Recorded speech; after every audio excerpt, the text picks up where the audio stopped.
আসসালামু আলাইকুম রহমতুল্লাহি ওয়া বারাকাতুহু। আলহামদুলিল্লাহ ওয়াহদা ওয়াসসালাতু ওয়াসসালামু আলা মান লা নাবিয়্যা বা'দা।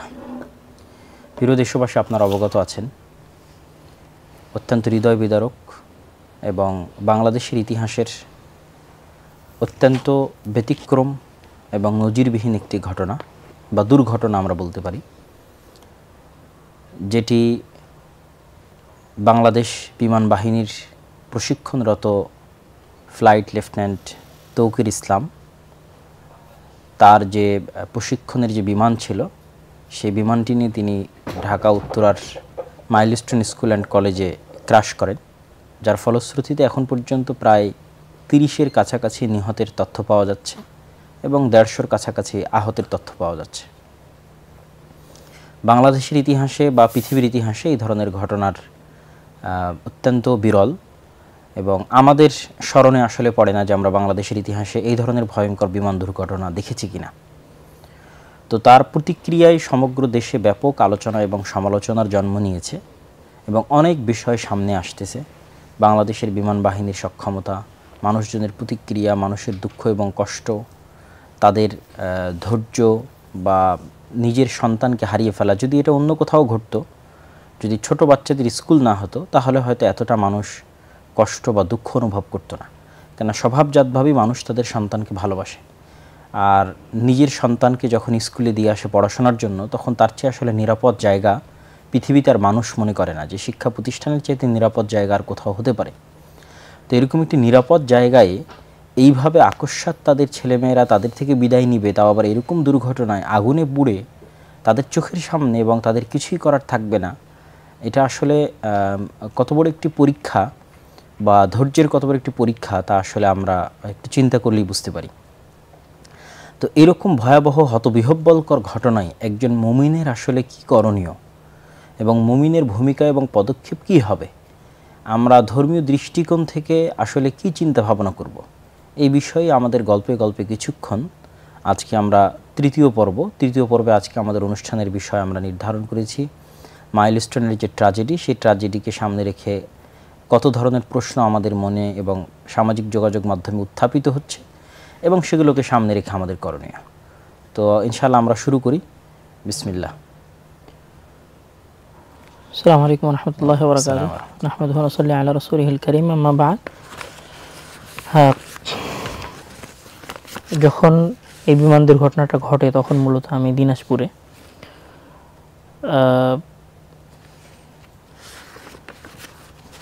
সেই দিনগুলোর মধ্যে মনে হয় আমি দিনাজপুরের কিছু স্কুলে ছিলাম, কিছু স্কুল দর্শনে গিয়েছিলাম ওই মুহূর্তের ঘটনা আর কি। তো আসলে এইটা হয়তো আজকে এতগুলো ছাত্র মারা গেছে সেটার জন্য পুরো দেশ শোকাহত, সরকার একটা শোক দিবস ঘোষণা করেছে, অনেক বাবার অনেক সন্তান মারা গেছে, কিন্তু আসলে বাংলাদেশে এই বিমান দুর্ঘটনাটাই আসলে প্রথম বিমান দুর্ঘটনা না। আমি যদি বলি যে 1991 থেকে নিয়ে শুরু করে 2025 সাল পর্যন্ত 34 বছরে বাংলাদেশে প্রায় 32টারও বেশি বিমান দুর্ঘটনা হয়েছে। মানে এটা 32 নম্বর বিমান দুর্ঘটনা। এখানে আসলে আমি এটাকে, তুমি তো বললা দুর্ঘটনার কথা বললা, আবার সবরের কথা বললা, আমি দুর্ঘটনা বা সবর এগুলোর দিকে আমি যাচ্ছি না। আমি বলবো এটা একটা কিলিং, একটা হত্যাকাণ্ড। যে হত্যাকাণ্ডটা পরিকল্পনা মাফিক আমাদের ছাত্রদের বিরুদ্ধে ঘটানো হয়েছে। কেন, এটা যদি ফার্স্ট টাইম হতো, যে হয় না নর্মালি এই ধরনের কোনো ঘটনা বাংলাদেশ বিমান বাহিনীর, এটা হয়ে গেছে হুট করে একটা ঘটনা, ঠিক আছে, তাহলে এটা দুর্ঘটনা। কিন্তু যেই ঘটনা তোমার দেশে 30 বারেরও অধিক হয়েছে, সেটা তো আসলে বিমান দুর্ঘটনা, সেটা দুর্ঘটনা না। যেখান থেকে জাতি বারবার বিমান দুর্ঘটনা হওয়ার পরও সতর্ক হয়নি, সেটাকে আমরা দুর্ঘটনার মতো, এটা একটা হত্যাকাণ্ডের মতো। এবং আমার তোমার হয়তো মনে আছে যে এই যে আমাদের রাজশাহীর আবাদি জমিগুলোতেও একটা বিমান ক্র্যাশ করেছিল। এটা সম্ভবত আজ থেকে বছর 2021 সালের ঘটনা মেবি। তো এই ধরনের বিমান ক্র্যাশের ঘটনা অহরহ বাংলাদেশে 2021 সালে ঘটেছে। 2015 সালে প্রায় 3 বার বিমান দুর্ঘটনা হয়েছে 2015 সালে। তারপরে 2014 সালে 2 বার বিমান দুর্ঘটনা হয়েছে, 2013 সালে 2 বার হয়েছে, 2012, 2010, 2009, মানে 1991 থেকে যদি হিসাব করা হয় তাহলে 34 বছরে বাংলাদেশে প্রায় 32 বারেরও বেশি, মানে গড়ে প্রতি বছর একটা করে বিমান দুর্ঘটনা হয়েছে। কিন্তু আসলে সেগুলো থেকে আমরা কোনো শিক্ষা নেই নাই। তো তো এখানে আমি আসলে আফসোসের চাইতে আমার ক্ষোভটা অনেক বেশি। দুঃখ অবশ্যই আছে, কিন্তু দুঃখের সাথে আমার রাগ বাংলাদেশের অতীত সরকার, বর্তমান সরকার তো আসলে অল্প সময়ের জন্য এসেছে, অল্প সময় হলো আছে, তাদেরকে ওইভাবে বিশেষ কিছু বলার নাই, কিন্তু দীর্ঘদিন যে দুই দল বাংলাদেশ শাসন করেছে তোমার কথার সাথে মিল রেখে এখানে একটা তথ্য যুক্ত করে দিই। সেটা হচ্ছে সর্বশেষ যিনি বিমান বাহিনী প্রধান ছিলেন, সেই বিমান বাহিনী প্রধানের নামে সম্ভবত প্রায় 3,000 কোটি টাকার প্রায় 4,000 কোটি টাকার 3,000 কোটি টাকার প্রায় আত্মসাতের অভিযোগ আছে, দুর্নীতির অভিযোগ আছে, যেখানে বিমান বাহিনীর বাৎসরিক বাজেটই হচ্ছে 4,000 কোটি টাকা। মানে উনি 2021 থেকে 2024 সালে দায়িত্ব পালন করেছেন। এই দায়িত্ব পালনরত অবস্থায় বিমান বাহিনীর বাজেট ছিল মোট 12,000 কোটি টাকা। 4,000 করে যদি ধরি, সে 12,000 কোটি টাকার 3,000 কোটি টাকা উনি নিজেই, মানে ফুল এক বাজেটের পুরো টাকা উনি পুরোটাই আত্মসাৎ করে নিয়েছেন। কিছুটা এরকম। এখানে আরেকটা মজার ঘটনা বলি, যেহেতু কথাটা এই দিকে চলে গেল। বাংলাদেশে ফাইটার জেট আছে টোটাল 44টা। আমরা ওই আলোচনাগুলোতে বিস্তর আলোচনায় আসবো। আমরা একটা তুলনামূলক আলোচনাও করব, যে বাংলাদেশ, মিয়ানমার, পাকিস্তান এবং ভারতের একটা তুলনামূলক আলোচনা করব। সেই আলোচনায় যাওয়ার আগে আমি একটা তথ্য দিই, সেটা হচ্ছে বাংলাদেশের ফাইটার জেট আছে 44টা। 44টার মধ্যে প্রায় 36টার মতো হচ্ছে F7, যেটা ক্রাশ করেছে। এটা চীনের কাছ থেকে আমরা নিয়েছি। এটার সবচেয়ে মজার তথ্য হচ্ছে 2014 সালের দিকে মেবি চীন এটাকে অকেজো ঘোষণা করে, 2014 বা 9 সালের দিকে এটা অকেজো ঘোষণা করে, এবং মানে তারা এটার কোনো নতুন প্রোডাক্ট বানাবে না, মানে এটাকে কোনো তারা নতুন মডেল তারা নিয়ে আসবে না, এবং এটা পরিত্যক্ত। এবং তারা এই বিমানটা উৎপাদন করা শুরু করে 1950 সালে। 1950 সালের উৎপাদন শুরু করা বিমান। এবং চীনের এই ঘোষণা দেওয়ার পরে চীন যখন বাংলাদেশ কেনে মেবি 2014 সালে, তার 5 বছর পরে তারা এটাকে অকেজো ঘোষণা করে 2017-18 সালের দিকে। তো এই অকেজো ঘোষণা করার পরে আলবেনিয়া বা মিশরের মতো রাষ্ট্র এই বিমানটাকে পরিত্যক্ত ঘোষণা করে, এবং তারা এটাকে কোনো অপারেশনে নিয়ে যাবে না। আর সেইখানে বাংলাদেশের মতো একটা দেশ, তারা সেই বিমান দিয়ে তাদের বিমান বাহিনীকে প্রশিক্ষণ দেওয়াচ্ছে। এবং সবচেয়ে মজার ব্যাপার হচ্ছে যে চীন বাংলাদেশকে একটা প্রস্তাব দিয়েছিল মেবি 2021-22 সালে, বা এই সরকারের শেষের সময়ের দিকে, যে আমরা আমাদের J-10 সম্ভবত তাদের একটা বিমান আছে, সেই বিমানটা তারা বাংলাদেশের সাথে, মানে পূর্বের বিমানটাকে এক্সচেঞ্জ করার একটা প্রস্তাব বাংলাদেশের কাছে দিয়েছিল, যেটা বাংলাদেশ সরকার গ্রহণ করেনি। সেটাও গ্রহণ করেনি, এবং সেই বিষয়ে আর কোনো চুক্তিও এগিয়ে নিয়ে যায় নাই। তো এটা আমি বলছিলাম না, আমি যেটা বলছিলাম সেটা হচ্ছে বাংলাদেশের ফাইটার জেটগুলোর মধ্যে সবচেয়ে উন্নত যেটা বিমান, সেটা হচ্ছে MiG-20, যেটা রাশিয়ার তৈরি করা। সেটা বাংলাদেশের আছে 8 পিস, তার মধ্যে 6টা অপারেশনে আছে, বা 5টা বা 4টা অপারেশনে আছে, আর বাকিগুলো অকেজো। মানে আমাদের সবচেয়ে পাওয়ারফুল বিমানের মধ্যে অর্ধেক হচ্ছে অপারেশনের যোগ্য, আর বাকি অর্ধেক অপারেশনের যোগ্য না। যেগুলো অপারেশনের যোগ্য না সেইগুলোকে মেরামত করার জন্য বাজেট করা হয়েছে প্রায় 3,100 কোটি টাকার মতো, এটা বিগত সরকারের শাসন আমলে। তো যে দেশে এগুলো চলতে পারে, যে দেশের বিমান বাহিনীর প্রধান 4-5 হাজার কোটি টাকা লোপাট করতে পারে, যে দেশে মেরামতের উপরে কোটি কোটি টাকার বাজেট হতে পারে, কর্মকর্তাদের অন্তত 10 জনের বিরুদ্ধে দুদকের তদন্ত চলমান আছে।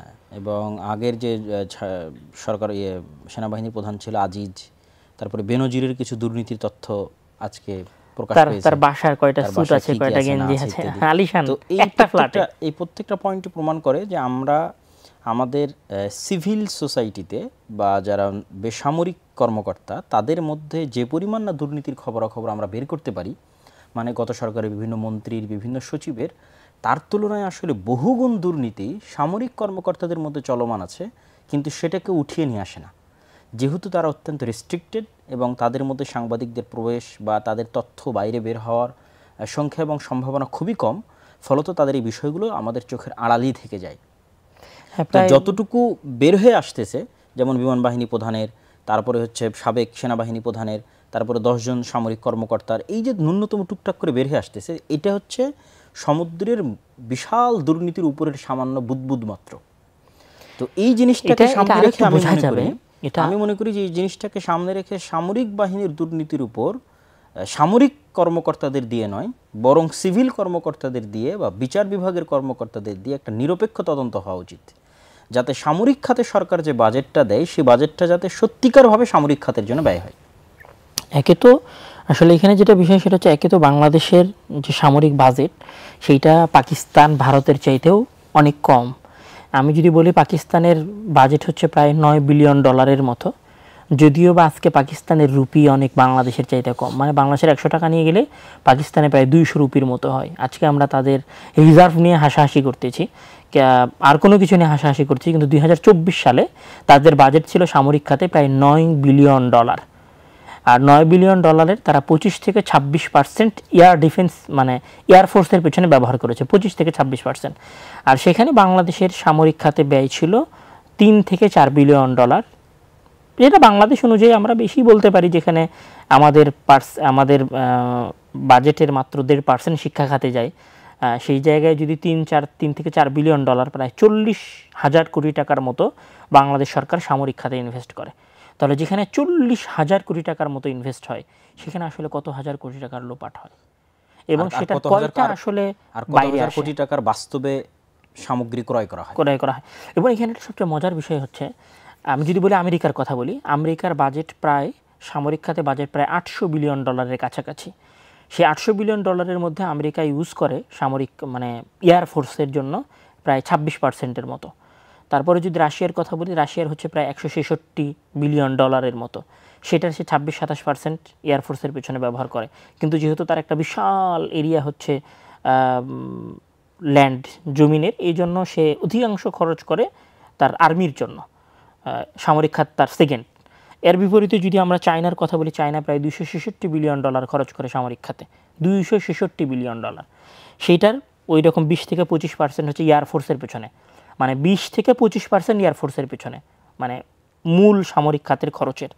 ভারত প্রায় $73 বিলিয়ন খরচ করে, আর তার এয়ারফোর্সের পেছনে খরচ করে, মানে সেনাবাহিনীগুলো বাদ দিয়ে এয়ারফোর্সের পিছনে তার স্পেসিফিক খরচ হচ্ছে 23 থেকে 25% পাকিস্তানেরও খরচ হচ্ছে $9 বিলিয়ন, ভারতের তুলনায় অনেক কম।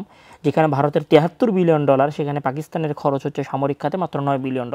কিন্তু $9 বিলিয়ন দিয়েও ভারত এবং পাকিস্তানের রিসেন্ট যে যুদ্ধ হলো, সেই যুদ্ধতে যদি আমরা নিরপেক্ষ বিবেচনার দিক থেকে কথা বলি, তাহলে আমরা এটাই বলবো যে পাকিস্তান ভারতকে এক প্রকার নাকানি চুবানি খাইয়েছে। যেখানে ভারত ইসরায়েলের এয়ার ডিফেন্স সিস্টেম ব্যবহার করেছে, তারপর রাশিয়ার এয়ার ডিফেন্স সিস্টেম ব্যবহার করেছে, সেগুলো সব কিছু ব্যবহার করে পাকিস্তানের সাথে আসলে সে খুব একটা পেরে ওঠেনি। তার বিপরীতে বাংলাদেশ $2 থেকে $3 বিলিয়ন খরচ করে। পাকিস্তানের চাইতে অর্থনৈতিকভাবে একটা শক্তিশালী রাষ্ট্র পাকিস্তানের চাইতে সামরিক খাতে কম ব্যয় করে। আর এই পুরো ব্যয়ের যেটা সবচেয়ে মজাদার বিষয়, সবচেয়ে মজাদার অংশ, সেটা হচ্ছে যে পাকিস্তান, ভারত সহ পুরো পৃথিবীর সামরিক বাজেটের মূল একটা খরচ হচ্ছে এয়ারফোর্সের পিছনে, মানে মূল সবচেয়ে বেশি খরচ তারা করে এয়ারফোর্সের পিছনে। আর সেখানে বাংলাদেশে এয়ারফোর্সের পিছনে সবচেয়ে কম খরচ করা হয়। বাংলাদেশের আর্মির পিছনে খরচ হয়, এয়ারফোর্সের পিছনে খরচ হয়। দিয়ে রাখি যে এয়ারফোর্সের পিছনে যদি এত কম খরচ হয়, তো তার মধ্যে আবার আরেকটা বিষয় কি, যে অপচয় এবং দুর্নীতির বিষয়ের মধ্যে একটা মজার তথ্য দিয়ে রাখি, যে গোফ রাখার জন্য ভাতা প্রদানের ব্যবস্থা আছে। গোফ রাখার জন্য ভাতা প্রদানের ব্যবস্থা আছে, মানে অর্থ খরচ করার কোথাও জায়গা নাই, তখন অর্থ কোথায় খরচ করতে হবে, প্রকৃত জায়গায় খরচ না করে কোথায় খরচ করা হচ্ছে, এই তথ্যটা হয়তো অনেকেই জানবে না। তারপরে বিভিন্ন অনুষ্ঠানের নামে এবং যত নিম্ন লেভেলের কর্মকর্তা আছে বা সাধারণ সৈনিক আছে, তাদেরকে সেই সমস্ত বড় অফিসারদের বউ, ছেলে, মেয়ে, তাদের বিভিন্ন অনুষ্ঠান, সেগুলোতে উপস্থিত হওয়া, গার্ড দেওয়া, জাস্ট এই সমস্ত কাজই বেশিরভাগ লাগিয়ে রাখা হয়, মানে যারা নিম্ন স্তরের সাধারণ যারা সৈনিক আছে। এটা তো তাদেরকে গরুর মতো খাটা, দাসের মতো ব্যবহার করা হয়, তাদের ব্যবহার করা হয়। এখানে শুধু এটা না, আসলে আজকে কথা বলতে আসতেছে বাংলাদেশ সেনাবাহিনীর এবং বাংলাদেশ এয়ারফোর্স এবং নৌবাহিনীর ভেতরের এরকম অসংখ্য তথ্য আছে, যেগুলো মানুষ হয়তো দেশের স্বার্থে বাইরে আনে না, এবং অনেক সেনাবাহিনীর সদস্য হয়তো কষ্টের স্বার্থে বা নিরাপত্তার স্বার্থে বাইরে আনে না। কিন্তু এখানে একটা বিশাল শ্রেণী আছে, বিশেষ করে যেটাকে আমরা পদাতিক বাহিনী বলতে পারি বা নিম্ন স্তরের কর্মী বলতে পারি, তাদেরকে তুমি যেটা বললা, মানে এই সার্ভিসগুলোতে কমিশন প্রাপ্ত নয় আর কি, কমিশন প্রাপ্ত নয়, তাদেরকে এই সার্ভিসগুলোর পিছনে বেশি ব্যবহার করে এবং এগুলোতে খরচ দিয়ে রেখে, যেখানে গোফ রাখার জন্য ভাতা প্রদান করা হচ্ছে এবং বিভিন্ন দিবস, অনুষ্ঠান, সংস্কৃতি বা বড় বড় অফিসারদের ফ্যামিলি, তাদের আত্মীয় স্বজন, তাদের গাড়ি বাড়ি, এগুলো দেখাশোনার জন্য তাদেরকে ব্যস্ত রাখা হচ্ছে, সেখানে একজন সাধারণ সৈনিক যদি দাঁড়িয়ে রাখতে চায়, তাহলে তাদের জন্য NR 1206-এর যে আইন, সে আইন দিয়ে দাঁড়িয়ে রাখার জন্য অন্তত 4-5 জায়গায় পারমিশনের জন্য যেতে হয়, এবং দেখা যাচ্ছে দাড়ি সে তার ইচ্ছামতো লম্বা বা বড় করতে পারবে না। তাহলে একদিকে যেমন তারা দুর্নীতি করে অকেজো জায়গায় টাকা পয়সা নষ্ট করতেছে এবং দুর্নীতি করতেছে, ঠিক সাধারণ মুসলমান যারা সৈনিক হিসেবে যোগ দিয়েছে তাদেরকে দাসের মতো খাটাচ্ছে, আবার ওই সমস্ত সাধারণ মুসলমানেরা যে তার ধর্মীয় স্বাধীনতা পালন করবে সেই ধর্মীয় স্বাধীনতা পালনের ন্যূনতম সুযোগও নাই। এবং কয়দিন আগে ফেসবুকে একটা আমরা পোস্ট পড়েছিলাম একজনের, যে মিসাইল নিয়ে গবেষণা করতে চেয়েছিল বাংলাদেশে। শরীফ আবু হায়াত উপু ভাই তার তো ওই মিসাইল নিয়ে গবেষণা করতে চাইবে, সে MISTর একজন স্টুডেন্ট বা MISTতে পড়তো, তো তার পিছনে এত পরিমাণ গোয়েন্দা নিযুক্ত করা হয়েছে যে যেন বাংলাদেশ মিসাইলে স্বয়ংসম্পূর্ণ না হতে পারে বা এই ধরনের নলেজ যেন অর্জন না করতে পারে। এবং সেক্ষেত্রে আমাদের পার্শ্ববর্তী দাদাবাবুদের দেশের ব্যাপক ভূমিকা আছে। আর এই সমস্ত বর্তমান বাংলাদেশের সামরিক কর্মকর্তাদের একটা বড় যোগাযোগ আছে পার্শ্ববর্তী দাদাবাবুদের দেশের সাথে, এবং সেখানে বিভিন্ন প্রশিক্ষণের নামে যাতায়াত, ঘোরাফেরা, বিভিন্ন ট্যুর, এগুলো দিয়ে তাদের ব্রেনকে কবজা করা এবং তাদের মধ্যে এক প্রকার মনস্তাত্ত্বিক গোলামি তথা পার্শ্ববর্তী দেশ, কেন বাংলাদেশ আসলে কাকে শত্রু মনে করে সে সামরিক বাজেট বাড়াবে? এটা চোখ বন্ধ করলেই খুব ভালো জানার বিষয় যে 3 দিকে যার সীমানা বেশি তাকে শত্রু মনে করে তাকে সামরিক বাজেট বাড়াতে হবে। সে আমার শত্রু না হলেও তাকে শত্রু মনে করে বাজেট বাড়াতে হবে। সেই জায়গায় মনস্তাত্ত্বিক গোলামি ঢুকিয়ে দেওয়ার জন্য প্রচুর পরিমাণে এখানে ভারতের পক্ষ থেকে বাজেট আছে, যে এই দেশের সামরিক কর্মকর্তারা বিভিন্ন কিছু শিখতে, ঘুরতে, ট্যুর দিতে, ওই দেশে ঈদের মার্কেট করতে, দার্জিলিংয়ে বিভিন্ন জায়গায়, এমনকি আমাদের যে ফ্লাইট লেফটেন্যান্ট যে তৌকির ইসলাম মারা গেছে তার ট্রেনিংও কিন্তু ভারতে হয়েছে, তারও একটা অংশের ট্রেনিং সে কিন্তু ভারতে গ্রহণ করেছে। তো এই মনস্তাত্ত্বিক গোলামির কারণে কিন্তু বাংলাদেশ না এখন পর্যন্ত এয়ার ডিফেন্স সিস্টেম তৈরি করতে পেরেছে। এয়ার ডিফেন্স সিস্টেমে বাংলাদেশের না কিছু আছে, না কোনো উন্নত মানের রাডার সিস্টেম, না বাংলাদেশ ফাইটার জেটে 4th জেনারেশন অথবা 5th জেনারেশন, যেখানে আমেরিকা 6th জেনারেশনের স্টিলথ রাডার সে ফাইটার ব্যবহার করতেছে, ইরানের ওই যে B2 বম্বার বিমান দিয়ে যে ইরানের এটা ধ্বংস করা হলো, সেই জায়গায় তুরস্ক অথবা পাকিস্তান অথবা ইরান তারা অনেক ধীরে ধীরে সামনের দিকে এগিয়ে যাওয়ার চেষ্টা করতেছে। সেই তুলনায় বাংলাদেশ কিন্তু অনেক অনেক পিছিয়ে আছে। আজকে যেখানে এই একটা দুর্ঘটনা সামাল দেওয়ার সক্ষমতা বাংলাদেশের নাই, সেখানে যদি প্রি প্ল্যান করে পার্শ্ববর্তী কোনো দেশ বাংলাদেশের উপর এরকম আক্রমণ করে, তো সেটা সামাল দেওয়ার সক্ষমতা বাংলাদেশ বিমান বাহিনীর আছে, আমরা এটা এই আস্থা রাখতে পারি। শুধু এই কথার সাথে আমি কয়েকটা মজার কথা অ্যাড করি, সেটা হচ্ছে যে তুমি তো বাইরে ট্রেনিং দিতে যাওয়ার কথা বললা, বাংলাদেশের কোনো বিশ্ববিদ্যালয়ে মিলিটারি যে বিষয়টার উপরে, মানে এয়ারফোর্স বা এয়ার ডিফেন্স বা মিলিটারির যে বিষয়গুলো থাকে, এই বিষয়গুলোতে কোনো পড়াশোনা হয় না। এবং সবচেয়ে মজার আরও একটা বিষয় হচ্ছে, বাংলাদেশে কোনো প্রতিরক্ষা ব্যবস্থাটা শিল্প হিসেবে গড়ে ওঠেনি। শিল্প মানে বাংলাদেশে ইন্ডাস্ট্রি আছে, কাপড়ের ইন্ডাস্ট্রি আছে, সুতার ইন্ডাস্ট্রি আছে, কিন্তু বাংলাদেশে কোনো অস্ত্র শিল্প নাই। আছে একদম ন্যূনতম সীমিত পর্যায়ে, দুই একটা হয়তো বুলেট তৈরি করে। প্রাইভেট কোনো অস্ত্র শিল্প নাই। এর বিপরীতে যদি আমরা পাকিস্তানে দেখি, মানে যেহেতু আসলে আমাদের মাঝে চেতনাবোধটা বেশি, তো 71-এর চেতনা আমরা বেশি লালন করি, তো আমি 71-এর চেতনার জায়গা থেকেই কথা বলতেছি। যাদের মানে সকাল সন্ধ্যা, সেটা আগে তো আওয়ামী লীগ রাজাকার বলতো, এখন বিএনপি তাদের ছোট ভাই রাজাকার বলতেছে। তো যেই স্লোগানটাকে কেন্দ্র করে আমরা বাংলাদেশে আগেও রাজনীতি করেছি, এখনও আর এক দল রাজনীতি করার চেষ্টা করতেছে, আমি তাদেরই উদাহরণ দিচ্ছি। পাকিস্তানে বাংলাদেশের চাইতে মানে বাংলাদেশে তো নাই প্রাইভেট অস্ত্রশিল্প, পাকিস্তানে সেই জায়গায় অসংখ্য প্রাইভেট অস্ত্রশিল্প আছে। এবং এখানে আরেকটা কথা আসলো, এয়ার ডিফেন্স সিস্টেম। তুমি MiG-20 আমেরিকার যে B2 স্টিলস বিমান ব্যবহার করার কথা বললা, আমি এখানে যদি 3টা যুদ্ধের উদাহরণ দিই, যে ভারত এবং পাকিস্তানের ভেতরে যে যুদ্ধ হয়েছিল, সেই যুদ্ধটা কিন্তু বিমানের ছিল, আকাশের যুদ্ধ ছিল, ড্রোন ছিল, বিমান ছিল, হ্যাঁ, মানে আকাশ কেন্দ্রিক বিমান বাহিনীর যুদ্ধ ছিল, এয়ারফোর্সের যুদ্ধ ছিল। ইরান এবং ইসরায়েলের যে যুদ্ধ ছিল, সেটাও এয়ারফোর্সের যুদ্ধ ছিল। এবং এখানে চমৎকার কথা বলি, সেটা হচ্ছে যে ইরান প্রায় 534টা, প্রায় 550-এর মতো মিসাইল হামলা করেছে ইসরায়েলে। তার মধ্যে 34টা থেকে 35টার মতো বিমান মিসাইল শুধু ইসরায়েলে গিয়ে হামলা করতে পেরেছে। অর্থাৎ 94% বিমান ইসরায়েলের এয়ার ডিফেন্স সিস্টেম প্রতিহত করেছে। মিসাইল ইসরায়েলের এয়ার ডিফেন্স সিস্টেম প্রতিহত, হ্যাঁ, আয়রন ডোম, আরও তাদের আরও একটা আছে, একটা হচ্ছে ডেভিড, কয়েক স্তরের আছে। তো সেগুলো তারা প্রতিহত করেছে। এবং আমেরিকা তার মূল বাজেট রাখতেছে এয়ারফোর্সের পেছনে। এবং অন্যদিকে ইউক্রেন রাশিয়ার বিরুদ্ধে যে যুদ্ধ করতেছে, সেই যুদ্ধেও ইউক্রেন যে প্রতিরক্ষা ব্যবস্থা প্রতিষ্ঠা করেছে, সেটাও হচ্ছে তারা ইসরায়েলের একটা ডিফেন্স সিস্টেম আছে, সেই ডিফেন্স সিস্টেমটাকে ব্যবহার করার চেষ্টা করতেছে, যেটাকে তারা বলতেছে ডেভিড কি জানো, এটা আমার মনে আসতেছে না, সেটা তারা ব্যবহার করতেছে। তো ইউক্রেনও এই যুদ্ধে এয়ার ডিফেন্সটাকে মূল মনে করতেছে। তাহলে সারা পৃথিবীতে যে যুদ্ধ মূলত চলতেছে, সেই যুদ্ধ মানে আগামীর যুদ্ধ যদি আমি বলি, তাহলে আগামীর যুদ্ধ পদাতিক বাহিনী বা সেনাবাহিনী বা আর্মির চাইতে বেশি নির্ভর করবে এয়ার ফোর্সের উপরে। আর এটা দিয়ে শুরু হবে। আর সেইটা যদি আমরা বিবেচনা করি, তো তার বিপরীতে বাংলাদেশে এয়ার ফোর্সে কিছু নাই বললেই চলে। এখানে তিনটা জিনিস আমরা সামারি করতে পারি। এক নম্বর হচ্ছে যে ফাইটার জেট, 2 নম্বর হচ্ছে এয়ার ডিফেন্স সিস্টেম, 3 নম্বর হচ্ছে রাডার। এয়ার ডিফেন্সের মধ্যে রাডার আসবে, 3 নম্বর হচ্ছে ড্রোন। তো এই তিনটে জিনিসকে সামনে রেখে আমরা যদি বলি ভারত পাকিস্তানের যুদ্ধ, ইরান ইসরায়েলের যুদ্ধ, বা রাশিয়া ইউক্রেনের যুদ্ধ, বা ইন ফিউচারের যুদ্ধ, তো আমার মনে হয় তিনটেতেই বাংলাদেশ অনেক দুর্বল অবস্থায় আছে। ফাইটার জেটও অনেক পিছিয়ে আছে, এয়ার ডিফেন্স সিস্টেম তথা তার নিজস্ব আকাশকে সে রক্ষা করবে সেটা তো অনেক দুর্বল অবস্থায় আছে। আর 3 নম্বর যদি বলি ড্রোন, তাহলে হয়তো ইদানিং লাস্ট তুরস্ক থেকে কিছু কামিকাজি ড্রোন নাকি একটা ড্রোন বাংলাদেশ কিনেছে, ওইটা ছাড়া আসলে ড্রোনে তেমন কোনো অগ্রগতি বাংলাদেশের নাই। আর এয়ার ডিফেন্স এবং ফাইটার জেট একদম বেকার অবস্থা আর কি, আমরা যদি একদম স্বাভাবিক ভাষায় বলি। চীন থেকে আমাদের দেশের সরকার একটা এয়ার ডিফেন্স সিস্টেম কিনেছিল, যেটা হচ্ছে FM-90, স্বল্প পাল্লার একটা বিমান বিধ্বংসী ক্ষেপণাস্ত্র। তার লিমিটেশন হচ্ছে 7 মিটার থেকে না মানে 15 কিলোমিটার পর্যন্ত, সেটা আসলে গণনার মধ্যে পড়ে, আমি এটা পড়ে 15 কিলোমিটার পর্যন্ত আর কি।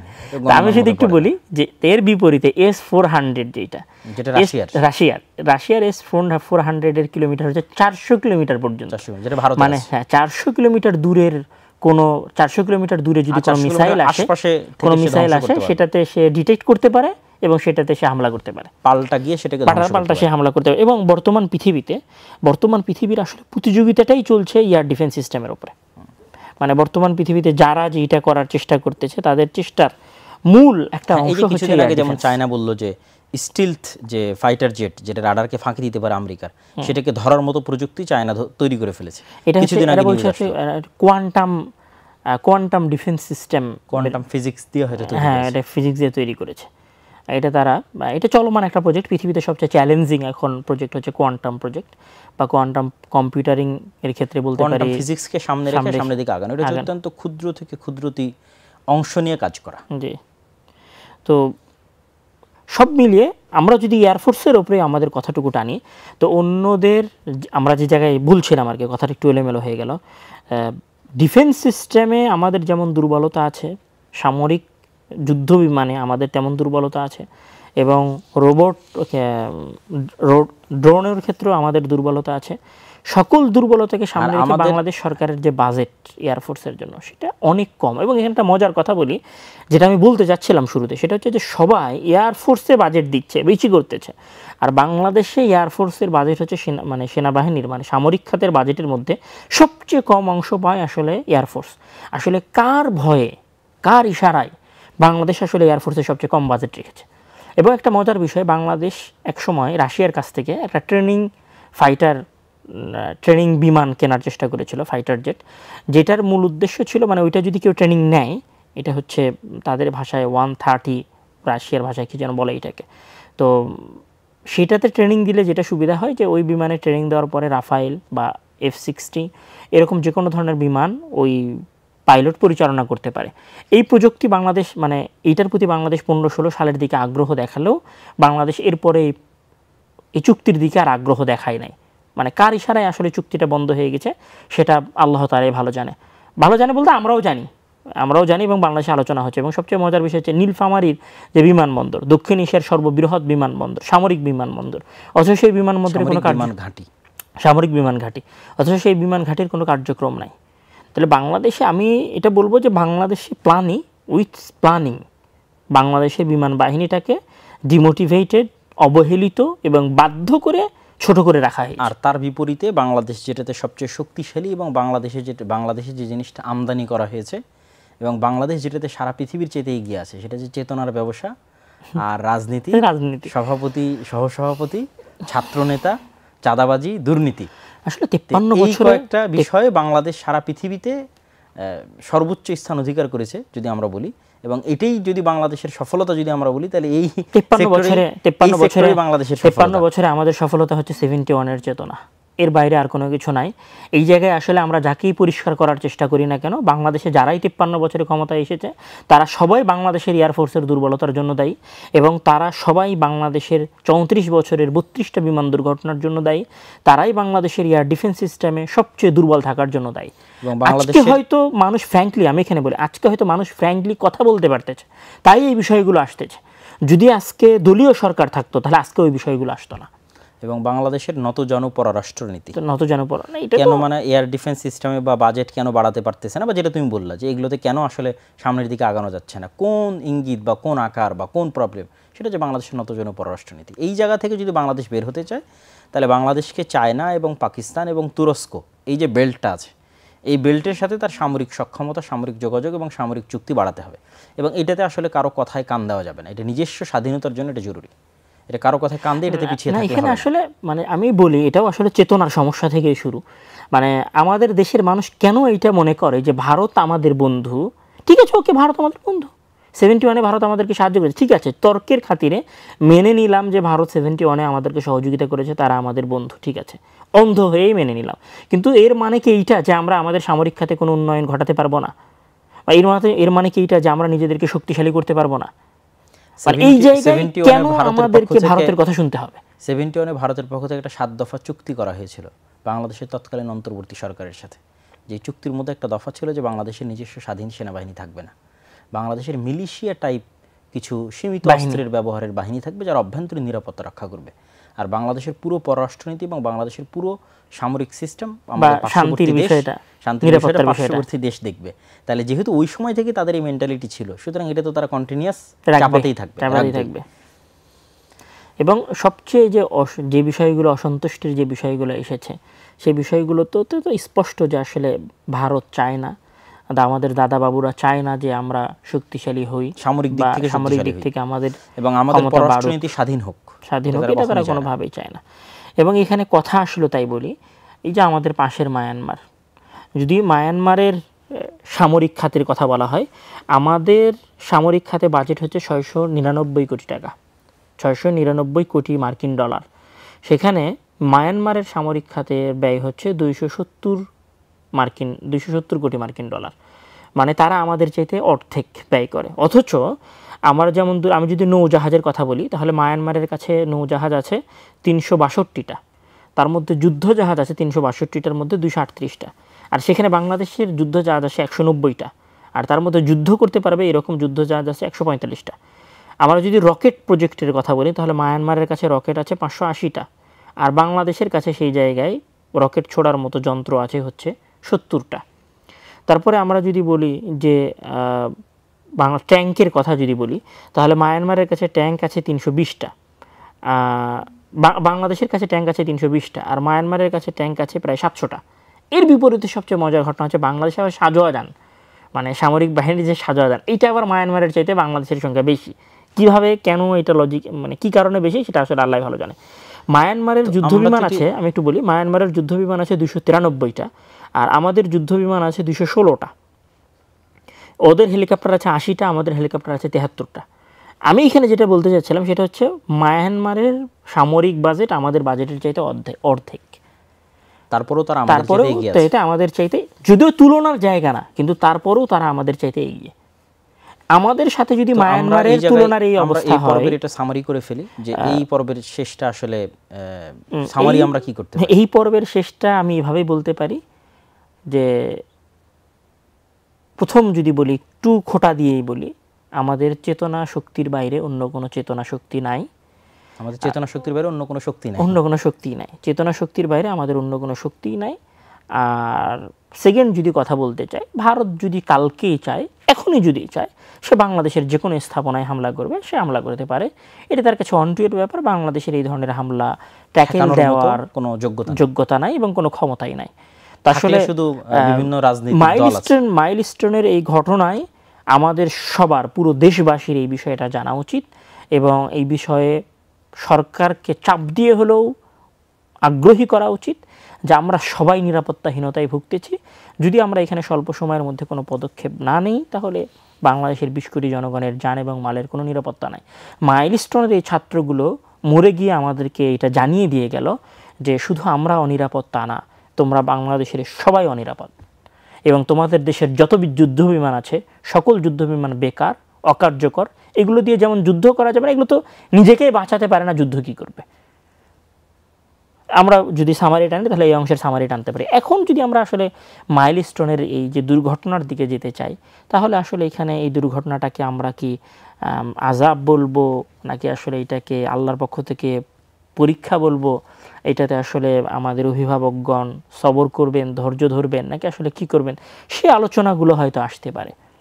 না, সে আলোচনা অবশ্যই করা দরকার, কেননা মানুষ দুনিয়াবী আলোচনা তো আসলে সবাই করবে, এবং দুনিয়াবী আলোচনা যে শুধু আমরা করছি তা নয়, বরং সমগ্র ফেসবুক জুড়ে যদি আমরা দেখি, সমগ্র ইউটিউব জুড়ে যদি আমরা দেখি, টিভি চ্যানেল জুড়ে যদি আমরা দেখি, তাহলে সকল জায়গায় দুনিয়াবী আলোচনাটাই বেশি প্রাধান্য পায়। তো আমরাও যদি আসলে শুধু দুনিয়াবী আলোচনার মধ্যেই সীমাবদ্ধ থাকি, তাহলে আমরা আসলে অন্যদের থেকে আলাদা হলাম কীভাবে? কেননা মুসলমান হিসেবে আমরা বিশ্বাস করি যে আমাদের এই দুনিয়া আসলে খেলতামাশার জায়গা, এবং আমাদের আসল জায়গা হচ্ছে পরকাল, এবং আমাদের সবাইকে মৃত্যুবরণ করতে হবে আজ অথবা কাল। যেহেতু মৃত্যু অত্যন্ত নিশ্চিত এবং অত্যন্ত সত্য, সেহেতু মুসলমানরা সদা সর্বদা মৃত্যুর জন্য প্রস্তুত থাকবে। আজকে যদি আমরা মাইলস্টোনের এরকম ছোট্ট একটা ঘটনা এতটা ভেঙে পড়ি, এতটা হাহুতাশ সমগ্র ফেসবুক জুড়ে, তাহলে গাজার শিশুদের আমরা কিভাবে সান্ত্বনা দেব? সেখানে তো প্রত্যেক দিন এরকম শত শত মাইলস্টোনের মতো ঘটনা ঘটতেছে। এখানে যদি 30টা বাচ্চার এইভাবে পুড়ে যাওয়াতে আমরা এতটা হতাশ হয়ে পড়ি, তাহলে এরকম হাজারের অধিক ছোট ছোট শিশু বাচ্চা গত 2-3 বছরে গাজায় মৃত্যুবরণ করতেছে। তাহলে আমাদের এখান থেকে যেটা আমাদের শিক্ষা নেওয়ার বিষয়, যে আমরা যদি দ্বীনি বিষয়টা দেখি, বা আল্লাহ সুবহানাহু ওয়া তাআলার উপর আস্থা বা তাকদীরের উপর বিশ্বাস বা ধৈর্য ধারণ বা পরীক্ষা, এই বিষয়টা যদি দেখি, তাহলে এটার আমি এইভাবে, তুমি অবশ্যই আরও সুন্দর বলতে পারবা, আমি এটাতে এইভাবে সামারি করতে চাই যে একজন মুমিনের জীবনে আল্লাহ সুবহানাহু ওয়া তাআলা পরীক্ষা করবেন, তার ওয়াদা দিয়েছেন। ওয়ালানাবলুওয়ান্নাকুম বিশাইইম মিনাল খাউফি ওয়াল জুই ওয়া নাকসিম মিনাল আমওয়ালি ওয়াল আনফুস, তাদের জানেরও পরীক্ষা হবে, মানে সে মারা যাবে, তার ছেলে মেয়ে মারা যাবে, অন্য পরীক্ষা তো হবেই, ধন সম্পদ থেকে শুরু করে বিভিন্ন ক্ষয়ক্ষতি সেটা তো হবেই, মানুষের মৃত্যুবরণের মাধ্যমে পরীক্ষা হবে। এই জন্য স্বয়ং আমাদের নবী মুহাম্মদ সাল্লাল্লাহু আলাইহি ওয়াসাল্লামকে যদি আমরা উদাহরণ হিসেবে পেশ করি, যে এক জীবনে তিনি যতজনের মৃত্যু দেখেছেন, একটা মানুষ আসলে তার লাইফে ততজনের মৃত্যু দেখে না, আমরা আমাদের লাইফে ততজনের মৃত্যু দেখি না। যেমন তিনি ছোটতেই তার মায়ের মৃত্যু দেখেছেন, তার বাবা নাই, বাবাবিহীন অবস্থায় বড় হয়েছেন, তার দাদার মৃত্যু দেখেছেন, তার চাচার মৃত্যু দেখেছেন, তার প্রাণপ্রিয় স্ত্রী যাকে তিনি সবচেয়ে বেশি ভালোবাসতেন এবং যে তাকে সবচেয়ে বেশি ভালোবাসত, খাদিজা রাদিয়াল্লাহু তাআলা আনহা, তার মৃত্যু দেখেছেন, এবং তার মৃত্যুর বছরকে আমুল হুজুন, দুঃখ এবং কষ্টের বছর বলা হয়েছে। আর রাসূল সাল্লাল্লাহু আলাইহি ওয়াসাল্লামের ছোটো ছোটো বাচ্চাও মারা গেছে, যেমন ইব্রাহিম নামে রাসূলুল্লাহ সাল্লাল্লাহু আলাইহি ওয়াসাল্লামের ছেলে ছিল, সে মারা গেছে যেই দিন ইব্রাহিমকে আল্লাহ নবী কবরে দেন, সেদিন তিনি কাঁদছিলেন, ঠিক আছে, এবং তার চোখ দিয়ে পানি পড়তেছিল, এবং তিনি বলতেছিলেন এটা হচ্ছে রহমতের পানি। তো এই যে তিনি তার ছেলে, তার স্ত্রী, তার পিতা, তার মাতা, তার দাদা, তার চাচা, সকলের মৃত্যু তার লাইফে দেখেছেন। তাহলে আমি তো বলতে পারি না যে আমি মুহাম্মদ সাল্লাল্লাহু আলাইহি ওয়াসাল্লামের চেয়ে বেশি ভাগ্যবান, বা আমি তো এটা বলতে পারি না যে মুহাম্মদ সাল্লাল্লাহু আলাইহি ওয়াসাল্লাম যে কষ্টটা ভোগ করেছেন আমি তার চাইতে বেশি কষ্ট ভোগ করতেছি। তো আমি মনে করি যে এই জায়গায় অনেকগুলো হাদিস এবং অনেকগুলো আয়াত শোনানো যাবে। সেক্ষেত্রে একটা হাদিস যদি আমি এখানে তুলে ধরতে চাই, যেটা রাসূলুল্লাহ সাল্লাল্লাহু আলাইহি ওয়াসাল্লাম শুধু সন্তানের মৃত্যুকে সামনে রেখে একটা হাদিস তিনি বলেছেন, যে ইযা মাতা ওয়ালাদুল আবদ ক্বালা আল্লাহু লিমালাইকাতিহি, যখন কোনো বান্দার সন্তান মারা যায়, তখন আল্লাহ সুবহানাহু ওয়া তাআলা ফেরেশতাদের বলেন, কবাজতুম ওয়ালাদা আবদি, তোমরা আমার বান্দার ছেলের জীবন কবজ করে নিয়ে এসেছো? ফায়াকুলুনা নাম, তখন তারা বলে হ্যাঁ হে আল্লাহ, আমরা আপনার বান্দার সন্তানকে উঠিয়ে নিয়ে এসেছি পৃথিবী থেকে। কবাজতুম সামারাতা ফুআদি, তোমরা আমার বান্দার কলিজার টুকরা, সামারাতা ফুআদি মানে কলিজার টুকরাকে তোমরা উঠিয়ে নিয়ে এসেছো? নাম, হ্যাঁ আল্লাহ, আমরা তাকে উঠিয়ে নিয়ে এসেছি। মাদা কালা আবদি, যখন আমার বান্দার কলিজার টুকরাকে তোমরা উঠিয়ে নিয়ে আসলা, তখন আমার বান্দা কি বলেছিল?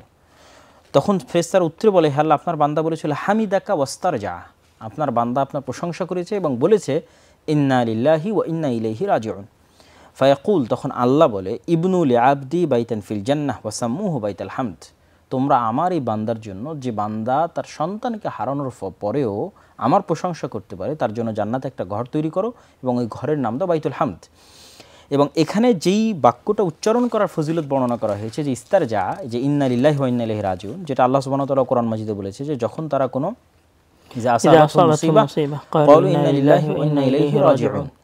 যে তারা যদি কোনো বিপদগ্রস্ত হয়, তারা ইন্না লিল্লাহি ওয়া ইন্না ইলাইহি রাজিউন বলে। এই জিনিসটা আমরা মুখে বলি, ফেসবুকে ব্যবহার করি, কিন্তু এটার গূঢ় রহস্যটা কিন্তু আমাদের জানা নাই। সেটা হচ্ছে যে আমি ঘোষণা দিচ্ছি যে আমি আমার নিজের মালিক না, আমার মালিকও আল্লাহ। তাহলে আমার নিজের জীবনের মালিক যদি আমি না হই, তাহলে আমার সন্তানের জীবনের মালিক আমি কিভাবে হলাম? আর আমরা সবাই যেহেতু একদিন না একদিন আল্লাহর কাছে ফিরে যাব, একদিন আগে অথবা একদিন পরে, তাহলে আল্লাহ সুবহানাহু ওয়া তাআলা আমার সন্তান উঠিয়ে নিলে তিনি চাইলে আমাকে উঠিয়ে নিতে পারতেন। এটা তার কাছে কঠিন কিছু নয়। তাহলে আমরা এখানে ঘোষণা দিচ্ছি যে আমি নিজেরই মালিক না, তাহলে আমার সন্তান, আমার টাকা পয়সা, আমার ধন দৌলত, সেগুলোর মালিক আমি কীভাবে হই? তাহলে ওইটা হারানোতে আমি কষ্ট কীভাবে পাই? সব কিছুর মালিকই আল্লাহ, আল্লাহই উঠিয়ে নিয়েছে। আমাকে চাইলে আল্লাহ আমাকে উঠিয়ে নিতে পারতেন। তাহলে যেহেতু আমার সব কিছুর মালিক এবং দেনেওয়ালা আমাকে দিয়েছেন আল্লাহ সুবহানাহু ওয়া তাআলা, তো আল্লাহ উঠিয়ে নিয়েছেন, এই জন্য আমি আল্লাহর সিদ্ধান্তের উপর সন্তুষ্ট আছি এবং রাজি এবং খুশি আছি।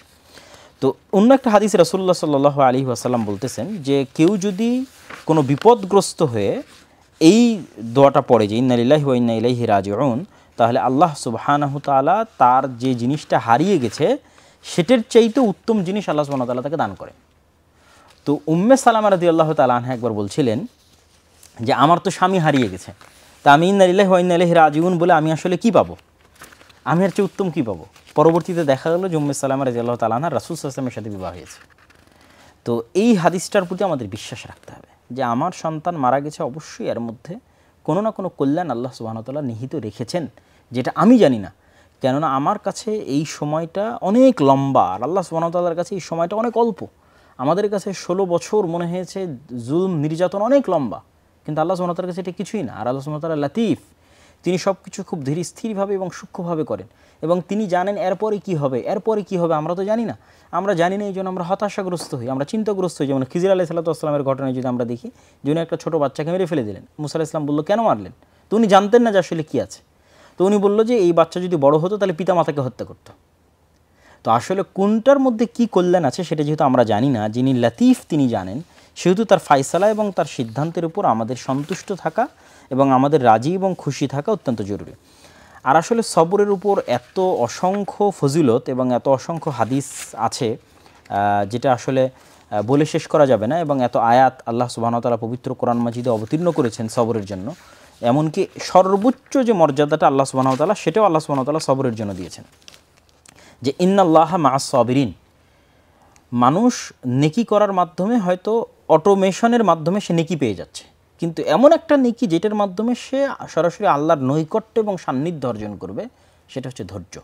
এবং রাসূল সাল্লাল্লাহু আলাইহি ওয়াসাল্লাম বলেছে প্রথম ধাক্কাতেই ধৈর্য ধারণ করতে হবে, এবং মুমিনেরা যদি ধৈর্য ধারণ করে এবং তাদের মধ্যে ঈমান থাকে তাহলে তারা বিজয় অর্জন করবে, আল্লাহ সুবহানাহু ওয়া তাআলার ওয়াদা। এবং মুমিনদের মধ্যে যদি ধৈর্য থাকে এবং ঈমান থাকে তাহলে তারা নেতা হবে। ধৈর্য ধারণের মাধ্যমে মানুষ নেতা হয়, ধৈর্য ধারণের মাধ্যমে বিজয় লাভ করতে পারে, এবং প্রত্যেক বিপদে মানুষের ক্ষমা হয়। যেমন রাসূল সাল্লাল্লাহু আলাইহি ওয়াসাল্লাম বলেছেন মা ইউসিবুল মুসলিম মিন নাসাবিন ওয়ালা ওয়াসাবিন ওয়ালা হাম্মিন, একটা যদি কাঁটাও ফুটে তার বিনিময়ে আল্লাহ সুবহানাহু ওয়া তাআলা তাকে কোনো না কোনো গুনাহ থেকে আল্লাহ সুবহানাহু ওয়া তাআলা তাকে আল্লাহ আসলে মুমিনকে যে বিপদ দেন সেই বিপদের মধ্যে আসলে দুইটা বিষয় থাকে।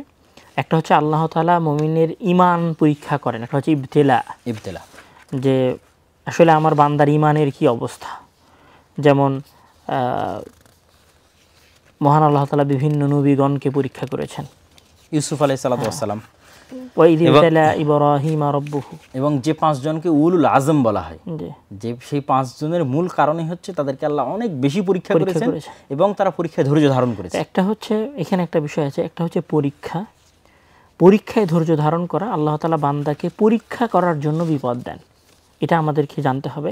এটা যখন বান্দা মুমিন থাকে, একদম মুমিন বান্দার উপরে যদি বিপদ আসে তাহলে আমরা সেটাকে বলবো যে আল্লাহ তাআলা তাকে পরীক্ষা করছেন তার ঈমান যাচাই করার জন্য। আর যখন বান্দা একটু পাপী হয় তখন আল্লাহ তাআলা বান্দাকে যেটা বিপদটা দেন সেটাকে উকুবা বা অনেকেই আযাব বলছেন। এই উকুবা বা আযাবটা মহান আল্লাহ তাআলা যে কারণে দেন সেটা হচ্ছে যে বান্দার পাপ মোচন করার জন্য, বান্দাকে গুনাহের রাস্তা থেকে ফিরিয়ে আনার জন্য আল্লাহ তাআলা বিপদ দেন। তো আমরা বলতে পারি যে বিপদটা আসলে বান্দার উপর দুইভাবে আসে, মানে একটা হচ্ছে মুমিন বান্দার উপরে বিপদ আসে তাকে পরীক্ষা করার জন্য, আর একটা হচ্ছে পাপী বান্দার উপরে মহান আল্লাহ তাআলা বিপদ দেন তাকে পাপ থেকে ফিরে নিয়ে আসার জন্য এবং তার পাপ মোচন করার জন্য। যেই কথাটা আমরা যদি দেখি যে ইবনুল কাইয়্যিম রাহিমাহুল্লাহ বলেছেন, যে উনি যে কথাটা বলেছেন সেটা হচ্ছে আল বালাউ ইয়াকুনু লিল মুমিনি তামহিসান ওয়া রাফআন ওয়াল উকুবাতু তা'দীবুন লিল মুযনিব ওয়াল আযাবু ইস্তিসালুন ওয়া ইনতিকামুন লিল কাফির। যে আল্লাহ তাআলা পরীক্ষা করেন মুমিনকে তার মর্যাদা বাড়িয়ে দেওয়ার জন্য, আর শাস্তি দেন পাপী বান্দাকে তাকে শিষ্টাচার শিক্ষা দেওয়ার জন্য। আর মূলত আল্লাহ তাআলা কাফেরকে আযাব দেন, শাস্তি দেন। তাহলে আমরা এটা বলতে পারি যে বিপদটা মূলত 3 ধরনের হয়। একটা হচ্ছে পরীক্ষা করার জন্য, একটা হচ্ছে বান্দার পাপ মোচন করা এবং বান্দাকে শিক্ষা দেওয়ার জন্য এবং পাপ থেকে নেকির পথে ফিরে যাওয়ার জন্য। আর আল্লাহ তাআলা কাফেরকে শাস্তি দেন, তাকে এটা শাস্তি হিসেবে শাস্তি দেন। এরকম একটা হয়তো এখানে সামারি হতে পারে। এবং সবগুলোর ক্ষেত্রে যেটা ইবনুল কাইয়িম রাহিমাহুল্লাহ বলছেন যে আস-সাবরু নিসফুল ঈমান ওয়াল ইবতিলাউ সানাতুন মাদিয়া ওয়াল জাযাউ আলা কদারিস সবর। মানে আস-সাবরু নিসফুল ঈমান, ঈমানের অর্ধেক হচ্ছে সবর। মানে আসলে বান্দা আল্লাহ তাআলার উপরে কতটুকু বিশ্বাস স্থাপন করে সেইটা মূলত তার সবরের উপর নির্ভর করে। মানে বান্দা কত ধৈর্যশীল সেটাই নির্ধারণ করে যে বান্দা আসলে কতটুকু ঈমানদার। এবং আল জাযাউ আলা কদারিস সবরি, এবং আল্লাহ তাআলা সবরের মানে যে বিপদটা দিলেন, আমার উপরে যে বিপদটা দিলেন, এই বিপদের আসলে আমি কি প্রতিদান পাবো, এই প্রতিদানটাও নির্ভর করবে যে আমার সবরের উপরে। মানে আমি যত বেশি ধৈর্য ধারণ করতে পারবো, যত কম কথায়, যত কম আফসোসে ধৈর্য ধারণ করব, আল্লাহ তাআলার প্রতিদান তত বেশি হবে। আমি যদি একদম বেশি কথা বলি, আল্লাহ আমাকে কেন দিল, কি দরকার ছিল, এরকম হলে হয়তো বিপদটা আসতো না, এরকম করলে হয়তো বিপদটা আসতো না, তখন জাযা প্রতিদান কমতে থাকে। আর বান্দা যখন প্রথম বিপদেই বলেছে হাসবুনাল্লাহ ওয়া নি'মাল ওয়াকিল বা ইন্না লিল্লাহ ওয়া ইন্না ইলাইহি রাজিউন, যদি প্রথম বিপদে বান্দা এই কথা বলতে পারে, তাহলে আল্লাহ তাআলা তাকে তার এই বিপদের পূর্ণ জাযা দেন, যেটা ইবনুল কাইয়িম রাহিমাহুল্লাহ বলছেন। ওই জন্য ওই জায়গায় যে রাসূল সাল্লাল্লাহু আলাইহি ওয়াসাল্লামের যে হাদিসটা বললাম যে প্রথম ধাক্কাতি ধৈর্য, ওখানে যে ঘটনাটা উল্লেখ করা আছে সেটা হচ্ছে আল্লাহর নবী একটা মহিলার পাশ দিয়ে যাচ্ছিলেন, তো সে বিপদগ্রস্ত, তো তাকে আল্লাহ নবী বলেন তুমি ধৈর্য ধারণ করো। তো ওই মহিলা উত্তরে বলতেছে তোমার তো আসলে যায়নি, তুমি তো ধৈর্যের উপদেশ দিবাই। তো রাসূল সাল্লাল্লাহু আলাইহি ওয়াসাল্লাম পার হয়ে চলে যাওয়ার পর সাহাবীরা তাকে বলতেছে আরে তুমি জানো কে তোমাকে কথা বললো, উনি তো আল্লাহর নবী ছিল। তখন ওই মেয়ে তাড়াহুড়ো করে উঠে গিয়ে রাসূল সাল্লাল্লাহু আলাইহি ওয়াসাল্লামকে আমার ভুল হয়েছে, আমি ধৈর্য ধারণ করবো। তখন আল্লাহ নবী বলছে শোনো, ধৈর্য ধারণ প্রথম ধাক্কাতেই, মানে তোমাকে আসলে ধৈর্য শুরুতেই রাখতে হতো। তো এখানে দুইটা ঘটনা বলে আমি আমার দিক থেকে ধৈর্যের আলোচনা শেষ করে দেবো। যদিও ধৈর্যের উপর ইবনুল কাইয়িম রাহিমাহুল্লাহর সম্পূর্ণ আলাদা একটা বই আছে, উদ্দাতুস সাবিরিন এবং যাখিরাতুশ শাকিরিন, যেখানে তিনি ব্যাপক আলোচনা করেছেন ধৈর্যের কত স্তর হতে পারে, ধৈর্য সংক্রান্ত কত আয়াত আছে, ধৈর্যের মাধ্যমে মানুষ কী কী ফলাফল এবং কী কী রেজাল্ট পায়, অসংখ্য আলোচনা। তো সেই দুইটা হাদিস হচ্ছে যে একবার এক মহিলা রাসূল সাল্লাল্লাহু আলাইহি ওয়াসাল্লামের কাছে এসে তার অসুস্থতার দুঃখ এবং কষ্ট আল্লাহ নবীর সামনে তুলে ধরলেন। তো আল্লাহ নবী তাকে চিকিৎসার বিষয়ে পরামর্শ দিলেন, তো কিন্তু তার পাশাপাশি তিনি আর একটা অপশন দিলেন যে তুমি ধৈর্য ধরবা কিনা। তখন সে মহিলা আবার পাল্টা উত্তর দিল আমি ধৈর্য ধরলে কি প্রতিদান পাবো, ধৈর্য ধরলে আল্লাহ সুবহানাহু ওয়া তাআলা তোমাকে জান্নাত দেবে। সে বলল ঠিক আছে, আমি আমার এই অসুস্থতার উপরই ধৈর্য ধারণ করছি, আমি এটার আর কোনো চিকিৎসা চাচ্ছি না, আপনি আমার জন্য দোয়া করেন যেন আমি ধৈর্য ধারণের বিনিময়ে কী পাই, জান্নাত পাই। আর আরেকটা হাদিস সেটা হচ্ছে যে তালহা রাদিয়াল্লাহু তাআলা তিনি একদিন তার ছেলে মারা যায়, তো তার স্ত্রী তার ছেলে মৃত্যুবরণের কোনো খবর তার স্বামীকে তিনি দেননি। এত হিম্মতওয়ালা এবং এত উঁচু ধৈর্য ধারণকারিণী এবং আল্লাহর ফায়সালার উপর সন্তুষ্ট অর্জনকারিণী মহিলা যে তিনি নিজে ওই মৃত সন্তানের কাফন দাফন সব কিছুর ব্যবস্থা করেছে। সব কিছুর ব্যবস্থা করে ওই রাতেই তিনি সাজগোজ করে স্বামীর জন্য অপেক্ষা করেছে। যেই দিন তার ছেলে মারা গেছে সেই দিন তিনি সকল কাফন দাফন কমপ্লিট করে সাজগোজ করে স্বামীর জন্য অপেক্ষায় আছে। তারপরে রাতে ধীরস্থিরভাবে স্বামীকে বলতেছে বিছানায় গিয়ে যে আল্লাহ, মানে এরকম একটা বাক্য আছে যে যদি আল্লাহ কোনো আমানত দেয় বা আল্লাহর দেওয়া যদি কিছু থাকে সেটা যদি আল্লাহ নিয়ে যেতে চায় আপনি দিবেন না? হ্যাঁ অবশ্যই দেবো। আল্লাহ সুবহানাহু ওয়া তাআলা আপনাকে ছেলে দিয়েছিল, আল্লাহ আপনার ছেলে নিয়ে গেছে। তো তার আগ পর্যন্ত উনি তার স্বামীকে জানতেই দেননি যে এত বড় দুর্ঘটনা ঘটে গেছে। এবং পরবর্তীতে ওই রাতের ফলে তিনি আবার পরবর্তীতে তিনি পরবর্তীতে আবার সন্তান সম্ভবা হন এবং আল্লাহ সুবহানাহু ওয়া তাআলা সন্তান দান করে। তো এই যে ধৈর্য ধারণের দুটো ঘটনা এবং আরও অসংখ্য ঘটনা আছে। আমরা ইউসুফ আলাইহিস সালাতু ওয়াস সালামের ঘটনা যদি বলি, যে তার মতো দুঃখ কষ্ট তো আমরা কখনই পাইনি। ছোটবেলায় পিতামাতা থেকে হারিয়ে যাওয়া, মানুষের বাড়িতে কাজ করে খাওয়া, জেলখানায় 7 বছর খাটা, মিথ্যা বাবা আইয়ুবের ধৈর্য, হ্যাঁ। এবং তারপরে হচ্ছে আরেকটা ধৈর্য ধারণের ঘটনা বলতে পারি আমরা আসহাবুল হুদুদ, যাদেরকে আগুনে পুড়িয়ে দেওয়া হয়েছিল। আল্লাহ নবী বলতেছে যে তোমরা কিভাবে স্বপ্ন দেখো যে তোমরা জান্নাতে যাবা, যে অথচ তোমাদের উপর সেই দিন আসেনি যে কষ্ট দুঃখ তোমাদের পূর্ববর্তী উম্মতেরা করেছিল। তো সেটা কি ছিল, যে ইমানের কারণে তাদেরকে বলা হচ্ছে তোমরা আগুনে পোড়ানো হবে। তখন ছোট্ট একটা বাচ্চা সহ মা চিন্তা করতেছে আমি যদি ঈমান ত্যাগ করি তাহলে আমার বাচ্চা বেঁচে যাবে, আর যদি আমি ঈমান ত্যাগ না করি তাহলে আগুনে বাচ্চা সহ পুড়তে হবে, তাহলে আমি কি করব? তখন কোলের বাচ্চা বলে উঠতেছে যে আপনি আগুনে লাফ দেন এবং এখানেই এটার মধ্যে জান্নাত আছে। এবং কিয়ামতের পূর্ব মুহূর্তেও কিন্তু দাজ্জালের ক্ষেত্রে একই ঘটনা ঘটবে, তার জাহান্নামই হবে মানুষের জন্য জান্নাত। তো এই বিপদ আপদগুলো দিয়ে কিন্তু আল্লাহ মানুষের ঈমানকে শক্তিশালী করে এবং মানুষকে খুব পাওয়ারফুল করে। যেমন আমি যদি মনে করি যে গাজার মানুষের উপরে যে বিপদ, তাদের যে পরিমাণ ঈমান শক্তিশালী হচ্ছে, তারা দাজ্জালের ফিতনা মোকাবেলা করার জন্য প্রস্তুত হয়ে যাচ্ছে। আর আমরা যারা হয়তো প্রচুর আরামায়েশে আছি, সেই দুঃখ কষ্ট হয়তো দেখছি না, আমরা কিন্তু অতি দ্রুত পথভ্রষ্ট হয়ে যাব এবং অতি দ্রুত হিম্মত হারিয়ে ফেলব। কেন আমরা ওই ধরনের বিপদ মোকাবেলা করে পরীক্ষিত হয়নি। তো মানুষ যেমন স্বর্ণকে আগুনে পুড়িয়ে খাঁটি করা হয়, ঠিক তেমনি আল্লাহ সুবহানাহু ওয়া তাআলা বান্দাকে বিপদ দিয়ে পরীক্ষা করে তাকে শক্তিশালী করেন। যেমন ইব্রাহিম আলাইহিস সালামকে শক্তিশালী করেছে, মুহাম্মদ সাল্লাল্লাহু আলাইহি ওয়াসাল্লামকে শক্তিশালী করেছে। তো আমার আলোচনার একদম শেষে চলে আসছি, সেটা হচ্ছে সবর এবং রেজার মধ্যে একটা পার্থক্য করেছে ইবনুল কাইয়িম রাহিমাহুল্লাহ। রেজা হচ্ছে সন্তুষ্টি। তো উনি বলতেছেন যে সন্তুষ্টির লেভেলে সবাই পৌঁছতে পারে না। যেমন ওই মেয়েটা বললো যে আমি অসুস্থতার চিকিৎসাই করব না, মানে সে তার উপর যে বিপদ আসতেছে সেটা স্বেচ্ছায় মেনে নিচ্ছে এবং সেটার উপর সন্তুষ্ট থাকতেছে। এই পর্যায়ে খুব কম সংখ্যক মানুষ পৌঁছতে পারে। আর এই পর্যায়ে পৌঁছার জন্য মানুষকে চেষ্টাও করতে হবে এরকমটা নয়, কেননা মানুষের স্বাভাবিক গতি অনুযায়ী তাকে আগাতে হবে। নাহলে অনেক সময় দুর্বল ইমানদারের মানুষ যদি ওইরকম পর্যায়ে পৌঁছার চেষ্টা করে, সে অনেক সময় ইমান হারিয়েও ফেলতে পারে। তো যাদের ইমান খুব মজবুত, একমাত্র তারাই রেজার পর্যায়ে পৌঁছার জন্য চেষ্টা করতে পারে, যে আমি আমার সাথে যা ঘটেছে আল্লাহ সুবহানাহু ওয়া তাআলার এই সিদ্ধান্তে শুধু ধৈর্য ধারণ করছি না, বরং ওই সিদ্ধান্তের উপর সন্তুষ্টি প্রকাশ করছি এবং আনন্দ প্রকাশ করছি যে আমার প্রতিপালক আমার জন্য এই সিদ্ধান্ত গ্রহণ করেছে। যেহেতু আমার প্রতিপালক আমার জন্য এই সিদ্ধান্ত গ্রহণ করেছে, তো আমি সিদ্ধান্তের উপর সন্তুষ্ট।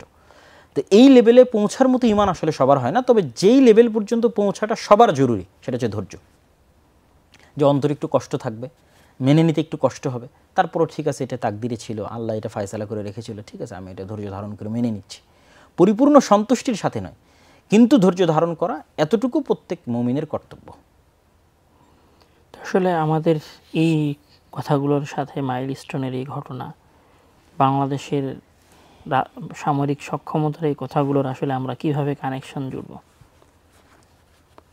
আসলে বাংলাদেশের মাইলস্টোনের যে ঘটনা, সেই ঘটনার সাথে এই পরের অংশের কানেকশনটা হবে অভিভাবকদের সাথে, যাদের বাচ্চা হারিয়ে গেছে। মানে পরের অংশ যেটা আমরা ধৈর্য এবং আল্লাহর সিদ্ধান্তের উপর সন্তুষ্টির যে আলোচনাটা করলাম, এবং আমরা যারা এটি দেখে কষ্ট পাচ্ছি, তাদের প্রত্যেককে মনে করতে হবে যে এরকম নিষ্পাপ নিষ্কলুষ ছোট ছোট বাচ্চাগুলো, তারা এরকম একটা বিপদের সম্মুখীন হলো কোনো প্রকার অপরাধ ছাড়া।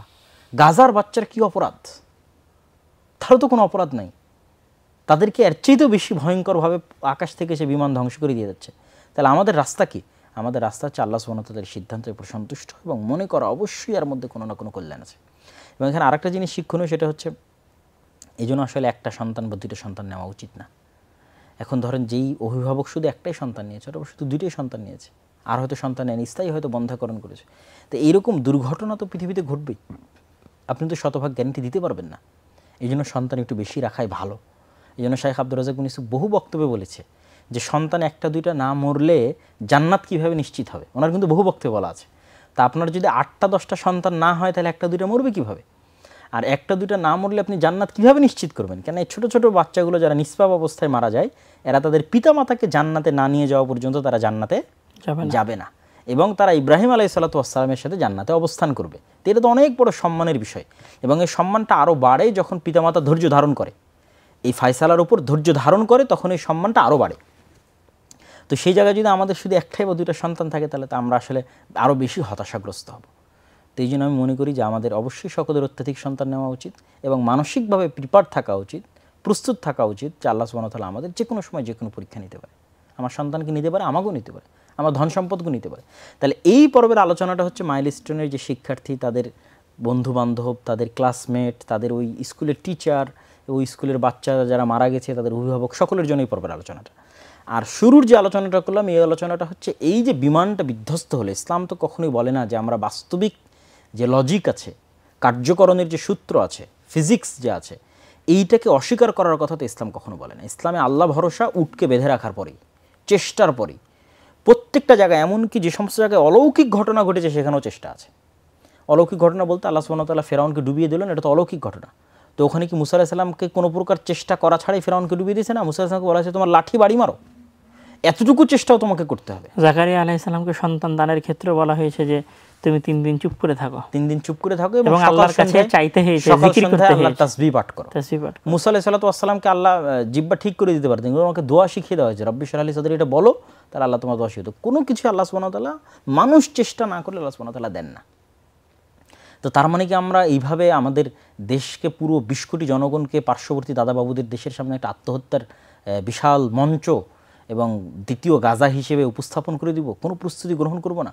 আর এই 24-এর গণ অভ্যুত্থানের রক্তাক্ত ছাত্রদের মৃত্যুর উপর যে সরকার দাঁড়িয়ে আছে, সেই সরকারও যদি নতজানু হয়, সেই সরকারও যদি ফাইটার জেট ক্রয় করতে এদিকে ডানে বামে তাকায় এবং ভয় পায়, এবং তুরস্ক থেকে, পাকিস্তান থেকে, চায়না থেকে যদি উন্নত মানের ফাইটার জেট না ক্রয় করে, আমি তো দেখতেছি যে আমরা আগে ছিলাম ভারতের দাদাবাবুদের গোলাম, এই সরকার তো এসে দেখছে আমাদের পাশ্চাত্য প্রভুদের গোলাম বানানোর চেষ্টা করতেছে। জাতিসংঘের যে কি একটা মানবাধিকার কমিশনের যে অফিস, এখানে কথাটা চলে আসলো, আসলে মানবাধিকার কমিশনের ক্ষতি আছে, অবশ্যই ক্ষতি আছে, কিন্তু বাংলাদেশের রাজনীতিতে স্থিতিশীলতা নিয়ে আসার জন্য হয়তো এই ধরনের কিছু একটা প্রয়োজন আছে।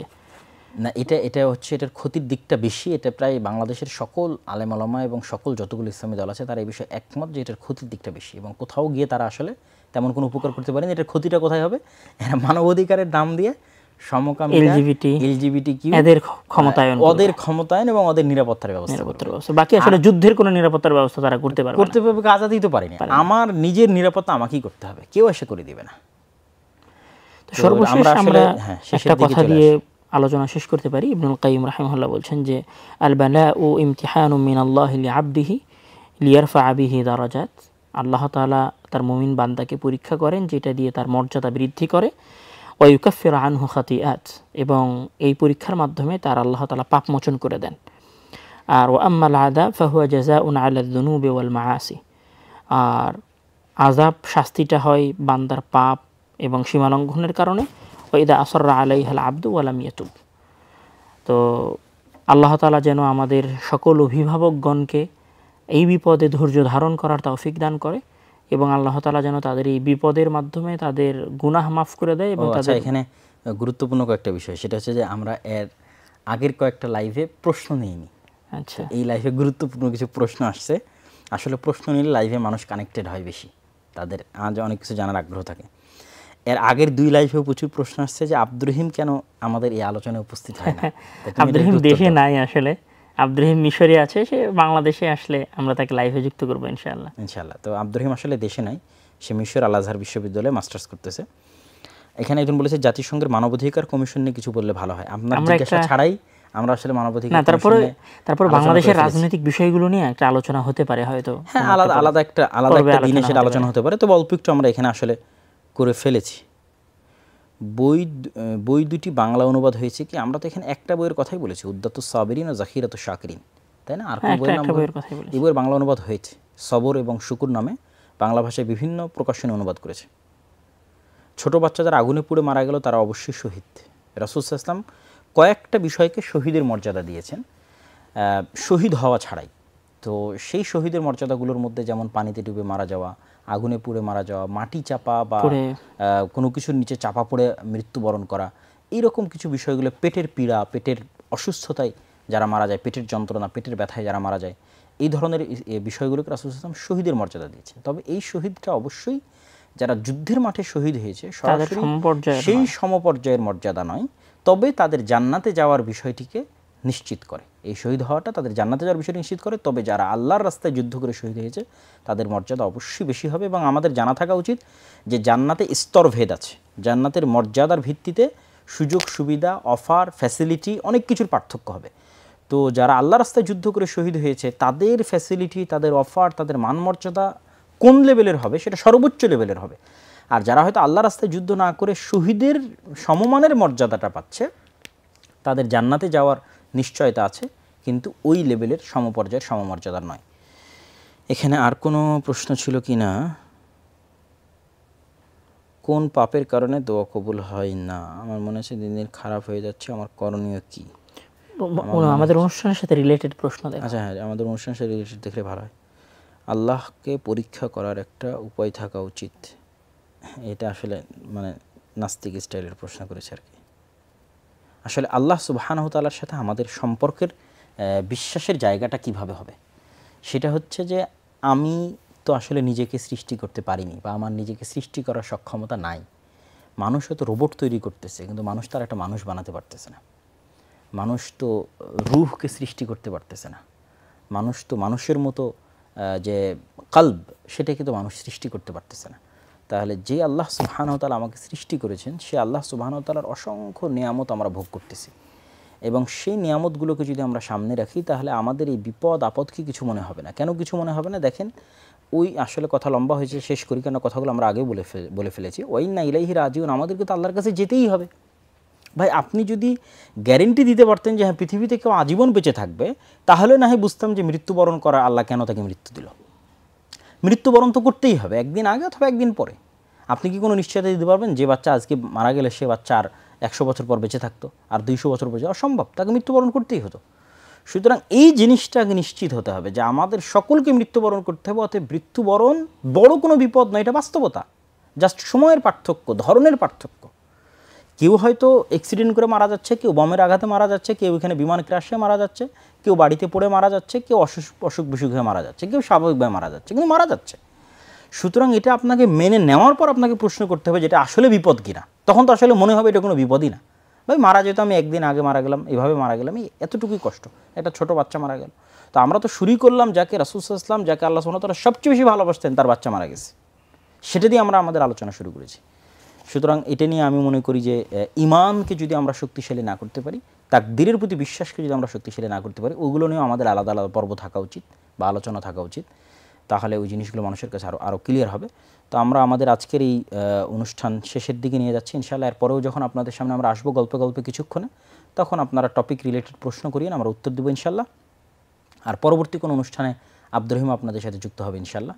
তো আমরা আল্লাহ সুবহানাহু ওয়া তাআলার নিকটে দোয়া করি যে বিপদগ্রস্ত যে শিশুরা আছে, যারা এখনও অসুস্থ অবস্থায় বার্নের নিচে কাতরাচ্ছে, আল্লাহ সুবহানাহু ওয়া তাআলা তাদের কষ্টকে লাঘব করে দিক, এবং তাদের জন্য যদি বেঁচে থাকা কল্যাণকর হয়, তাহলে আল্লাহ সুবহানাহু ওয়া তাআলা তাদেরকে দ্রুত আরোগ্য দান করুক। আর আমরা যারা পৃথিবীতে বেঁচে আছি, আসলে প্রত্যেকেই যেন আল্লাহ সুবহানাহু ওয়া তাআলা ঈমানের উপর মৃত্যু দান করে। তবে এখানে আরেকটা জিনিস আমি বলে রাখি যে দুনিয়াবি যত বাহ্যিক যত প্রোটেকশন আছে, তার বাইরেও একটা আসলে প্রোটেকশন থাকে, সেটা হচ্ছে জিকির এবং দোয়ার প্রোটেকশন। এটা আসলে সবসময় আমাদের নেওয়া উচিত। কেন বাংলাদেশের মতো জায়গায় আমি দেখেছি বাংলাদেশের জীবনের 1 সেকেন্ডেরও নিশ্চয়তা নেই। আমাদের শেখ মানসুর বলতেন, আমাদের বাংলাদেশের রাস্তা দেখে, শেখ মানসুর খালাফি, যে আগের দার্সে যারা আলোচনা করলাম, বাংলাদেশের রাস্তা এবং গাড়ি ঘোড়া দেখে বলতেন যে এখানে প্রতি সেকেন্ডে যে মানুষ বেঁচে আছে, এটা আল্লাহর দয়া। এখানে তো প্রতি সেকেন্ডে মানুষ মারা উচিত, যেভাবে রাস্তাঘাটের অবস্থা, আর যেভাবে গাড়ি চলাচলের অবস্থা, আর যেভাবে রাস্তাঘাটে গরু, ছাগল, মহিষ, তারপরে যে মুরগি, তারপরে যে ধান শুকানো হচ্ছে, সাইকেল, অটোরিকশা, রিক্সা, গাড়ি, ট্রাক, মানে কত রকমের ভ্যারাইটিস কার্যক্রম একটা রাস্তার উপর চলে, দোকান পাট, ফুটপাত। হ্যাঁ, উনি এগুলো দেখে বলতেছে যে এখানে প্রতি সেকেন্ডে যে মানুষ বেঁচে আছে, এটা আল্লাহর দয়া। বলছে বাঙালিদের উপর বিশেষ দয়ার কারণে এরা বেঁচে আছে। তো আমি যেটা চিন্তা করি যে আমরা আসলে সবসময় মৃত্যুর হুমকির মুখে আছি। তো এই মৃত্যুর হুমকির মোকাবেলায় দুনিয়াবি কোনো প্রোটেকশন আমাদের হাতে নাই। তো সেহেতু আমাদের প্রত্যেকের যে আধ্যাত্মিক প্রোটেকশন আছে, এটা নেওয়া উচিত। শুধু আপনি আপনার বাচ্চাকে স্কুলে পাঠানোর সময় আস্তাউদিকুমুল্লাহ যে দোয়া বলে বিদায় দিতে হয়, সেই দোয়া বলে বিদায় দিলেন কিনা? আপনার বাচ্চা বাড়ি থেকে বের হওয়ার যে দোয়া বিসমিল্লাহি তাওয়াক্কালতু আলাল্লাহ, সেটা বলে বের হলো কিনা? গাড়িতে ওঠার সময় আল্লাহ সুবহানাহু ওয়া তাআলার জিকির করলো কিনা? ক্লাসে ঢোকার সময় আসসালামু আলাইকুম বলে প্রবেশ করলো কিনা? এগুলো হচ্ছে আধ্যাত্মিক প্রোটেকশন। এই প্রোটেকশনগুলো জোরদার করুন, কেননা বাংলাদেশে বাহ্যিক প্রোটেকশনের কোনো রাস্তা নাই। শুধু আধ্যাত্মিক প্রোটেকশন আসলে জাস্ট প্রোটেকশনের জন্য নয়, বরং আমি বলবো যে আসলে যেহেতু এখানে জীবন মানের কোনো নিরাপত্তা নাই, তখন এখানে আল্লাহর কাছে ঈমান নিয়ে যাওয়াটাই চ্যালেঞ্জিং বিষয়। তো জিকিরের উপরে থাকলে অন্তত এতটুকু প্রশান্তি পাওয়া যাবে যে আমি ঈমানের সাথে আমার রবের কাছে গেছি। হ্যাঁ, এই যে আমার সন্তানটা ঈমানের সহিত আমার রবের কাছে গেছে। এই জীবনে সে হয়তো কষ্ট সহ্য করেছে, কিন্তু আমি এতটুকু নিশ্চিত সে ভালো ছিল, যেহেতু যেতেই হচ্ছে। ঈমান এবং আখলাক, যেহেতু আমাদের এই দেশে জীবনের কোনো গ্যারান্টি নাই, অবশ্যই ঈমান এবং আখলাকের দিক থেকে অন্তত সে ভালো ছিল। আল্লাহ তাআলা যেন অন্তত তার ঈমানের জন্য তাকে জান্নাতে দিয়ে দেয়। এখন সে মারাও গেল, আবার তার ঈমানও ঠিক থাকলো না, তাহলে তো আসলে এইগুলো হারালাম, ওইগুলো হারালাম। তো এখানে একটা মজার কথা বলি যে বাংলাদেশের খাবারের মধ্যে যে ভেজাল, তো আমি মাঝে মধ্যে এটা চেষ্টা করি যে বিসমিল্লাহিল আযরু মা ইসমি শাইইন ফিল আরদি আলা ফি সামাল আলিম, যে হে আল্লাহ আমি আপনার নামে শুরু করতেছি, যার নাম দিয়ে শুরু করলে কোনো পৃথিবীতে কেউ কিছু ক্ষতি করতে পারবে না। তা আমাদের এই দেশে বাহ্যিকভাবে বেঁচে থাকার আসলে কোনো মাধ্যম নাই। যেহেতু বাহ্যিকভাবে বেঁচে থাকার কোনো মাধ্যম নাই, আমরা তৈরি করার চেষ্টা করব, সেটা নিয়ে আমরা আলোচনা করলাম, সচেতনতা তৈরি করা, দেশের নেতৃত্ব ঠিক করা, কিন্তু যতক্ষণ নাই ততক্ষণ আমরা অন্তত জিকিরের মাধ্যমে আধ্যাত্মিক প্রোটেকশনটা আমরা নেওয়ার চেষ্টা করি আমাদের বাচ্চাদের, আমাদের সন্তানদের, আমাদের কবুল করুক। আমরা আলোচনা মনে শেষ করতে পারি। আমরা আসলে আপনাদের থেকে বিদায় নিচ্ছি, আবারও দোয়া করি আল্লাহ সুবহানাহু ওয়া তাআলা আমাদের সকলকে ঈমানের উপর রাখুক, ঈমানের উপর মৃত্যু দান করুক, এবং যারা আসলে গেছে তাদেরকে আল্লাহ সুবহানাহু ওয়া তাআলা শাহাদাতের মর্যাদা দান করুক, যারা বেঁচে আছে তাদেরকে আল্লাহ সুস্থ দান করুক, আল্লাহুম্মা আমিন, এবং তাদের পরিবারকে আল্লাহ ধৈর্য ধারণ করার তৌফিক দান করুক। আল্লাহুম্মা আমিন। আসসালামু আলাইকুম ওয়া রাহমাতুল্লাহি ওয়া বারাকাতুহু।